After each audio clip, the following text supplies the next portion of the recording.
first of all, they try and predict the stock market. That is a total waste of time. No one can predict the stock market.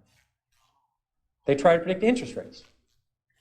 I mean, if anybody would predict interest rates right 3 times in a row, they'd be a billionaire. Considering there's not that many billionaires on the planet, I made 10 or 15 times my money in Dunkin' Donuts. Those are the kind of stocks I can understand. If you don't understand it, it doesn't work. This is the single biggest principle. And it bothers me that people are very careful with their money. The public, when they buy a refrigerator, they get a Consumer Reports, they buy a microwave oven, they do that. They ask people what's the best kind of radar range, or what kind of car to buy. They do research on apartments. When they go on a trip to Wyoming, they get the mobile travel guide, or California. When they go to Europe, they get the Michelin travel guide. People will hear a tip on a bus on some stock, and they'll put half their life savings in it before sunset, and they wonder why they lose money in the stock market. And when they lose money, they blame it on the institutions and program trading. That is garbage. They didn't do any research. They bought a piece of junk. They didn't look at the balance sheet, and that's what you get for it.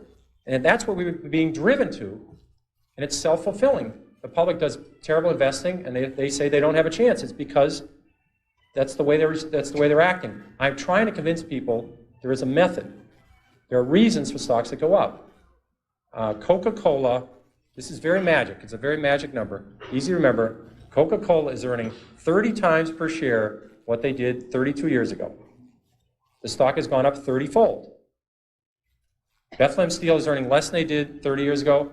The stock is half its price of 30 years ago. Stocks are not lottery tickets. There's a company behind every stock. If a company does well, the stock does well. It's not that complicated. People get too carried away. And first of all, they try and predict the stock market. That is a total waste of time. No one can predict the stock market. They try to predict interest rates. I mean, if anybody would predict interest rates right 3 times in a row, they'd be a billionaire. Considering there's not that many billionaires on the planet, it's very, I had logic, so I had a syllogism and studied these when I was at Boston College. There can't be that many people who can predict interest rates because there'd be lots of billionaires. And no one can predict the economy. I had a lot of people in this room were around in 1981 and 82 when we had a 20% prime rate with double-digit inflation, double-digit unemployment. I don't remember anybody telling me in 1981 about it. I didn't read, I studied all this stuff. I don't remember anybody telling me we're going to have the worst recession since the Depression.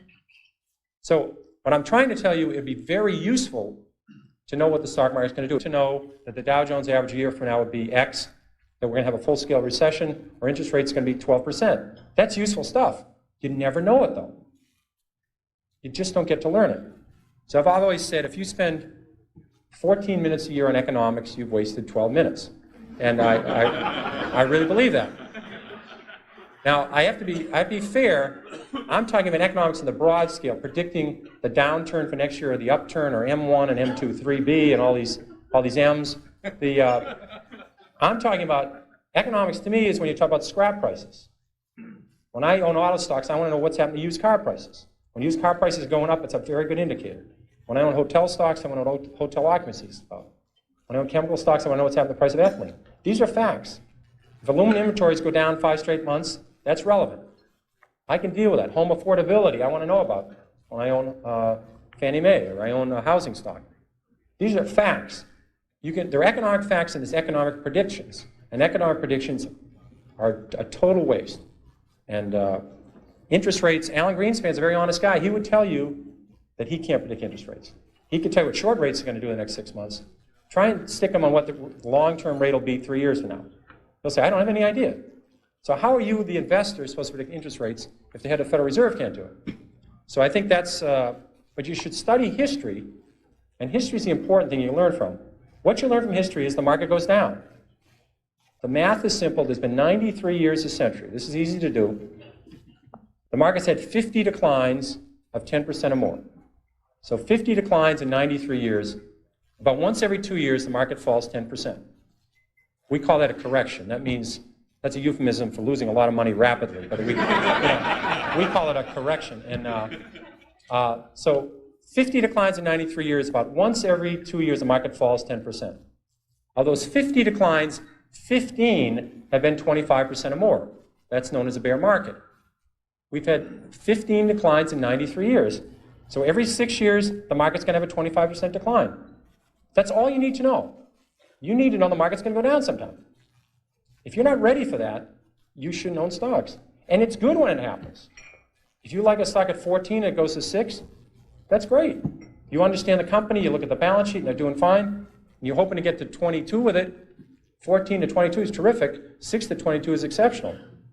So you take advantage of these declines. They're going to happen. No one knows when they're going to happen. It would be people tell you about it after the fact that they predicted it, but they predicted it 53 times.